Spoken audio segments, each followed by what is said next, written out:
वर्तमान जीवन मनोरंजन के साधनों से प्रभावित है। मानव जीवन सुख और दुख का मिला रूप है। बचपन से लेकर वृद्धावस्था तक यदि वह संघर्षशील होगा तो उसका जीवन नीरस हो जाएगा। जीवन को सरस बनाने के लिए मनोरंजन के विभिन्न साधनों की आवश्यकता होती है। वैसे भी मनोरंजन मनुष्य की स्वाभाविक प्रवृत्ति है। जहाँ एक और ज्ञान से बुद्धि तीव्र होती है, दूसरों को ठीक से जानने की समझ उत्पन्न होती है, वहीं दूसरी ओर ज्ञान बोझिल हो जाता है। मनोरंजन उस बोझिलपन को दूर करता है, जीवन में संतुलन लाता है। सच पूछा जाए तो मनोरंजन के बिना जीवन अधूरा है। वर्तमान समय में मनुष्य ने मनोरंजन के अनेक साधन विकसित किए हैं। सिनेमा, रेडियो, दूरदर्शन, वीडियो, खेल प्रतियोगिताएं, विभिन्न सांस्कृतिक कार्यक्रम मानव को मनोरंजित करने के लिए आविष्कृत किए हुए हैं। प्रत्येक व्यक्ति इनमें से किसी एक या अनेक साधनों के द्वारा अपना मनोरंजन कर सकता है। उसकी रुचि कार्यक्रम में भाग लेने के लिए प्रेरित करती है। ये साधन उसके जीवन में शरण भूमि की तरह है। अपने बोझिल कार्यों से छुट्टी पाते ही वह इन साधनों की ओर दौड़ पड़ता है। इस प्रकार के मनोरंजन के साधन उसके जीवन में सामंजस्य पैदा करते हैं।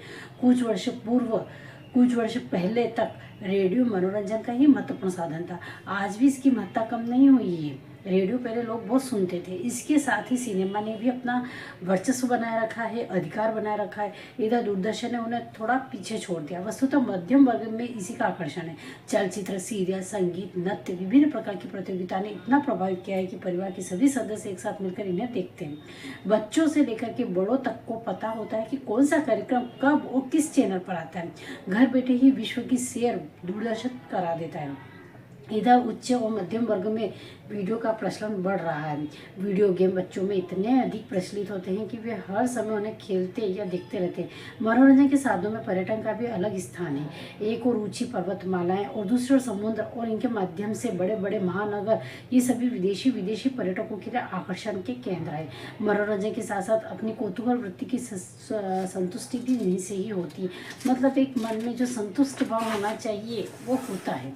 इधर यह भी देखा जाता है कि विभिन्न मनोरंजन के साधनों का कुछ दुष्ट प्रभाव भी पड़ रहा है। बच्चे इनमें अधिक रुचि लेते हैं। इनका ध्यान पढ़ाई में उतना नहीं लगता है जितना अपेक्षित है। पर्यटन में होने वाली दुर्घटनाएं किसी से छिपी नहीं है। इधर मोबाइल भी मनोरंजन के साधन के रूप में आविष्कृत हुआ है। युवा वर्ग में इसका प्रचलन बहुत अधिक है। इसके द्वारा घंटों बातचीत होना, परिहास होना, अश्लीलता के चित्रों का आदान प्रदान होता है। डॉक्टरों का कहना है कि मोबाइल का अधिक प्रयोग गर्दन के रोग का भी बढ़ावा देता है। खेल प्रतियोगिताओं में स्वस्थ स्पर्धा के बजाय ईर्ष्या देश बढ़ने लगता है। सांस्कृतिक कार्यक्रम गुटबंदी के कारण असफल हो जाते हैं। आज चलचित्रों में बढ़ती मारधाड़, अश्लीलता, समाज में अपराध पनपा रही है। सत्य है कि मनोरंजन के साधन लाभ के साथ साथ हानिकारक भी हो गए हैं। इन दुष्ट प्रभाव को देखते हुए साधनों में उचित दिशा और निर्देश की आवश्यकता है।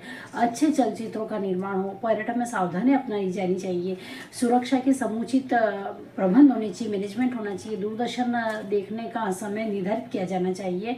अन्य कार्यक्रमों में भी स्वस्थ मनोरंजन किया जाए। सरकार के द्वारा इनमें आवश्यक हस्तक्षेप किया जाए, जिससे किंतु हमारा भी दायित्व है कि हम समय समय पर कार्यक्रम निर्माताओं के आगाह करते रहें कि ऐसे कार्यक्रम तैयार करें जिससे स्वस्थ मनोरंजन का विकास हो। वस्तुतः मनोरंजन के साधन उपयोगी है, इसमें कोई संदेह या शंका की बात नहीं है। यह हमारा कर्तव्य है कि हम उनका सही उपयोग करें और उपलब्ध साधन समाज का भला करें, ताकि साथ ही उपयोगी शिक्षाप्रद भी हो। मनोरंजन के साधन अच्छे नागरिक बना सकते हैं और राष्ट्र निर्माण में भी सहयोग दे सकते हैं। मनोरंजन का हमें अच्छे से उपयोग करना है, न कि उसका दुरुपयोग करना है। आजकल मोबाइल है जो अच्छा भी है और ख़राब भी है, दोनों की दृष्टि से। उसका आप किस तरह से उपयोग करते हैं ये आप पर निर्भर करता है।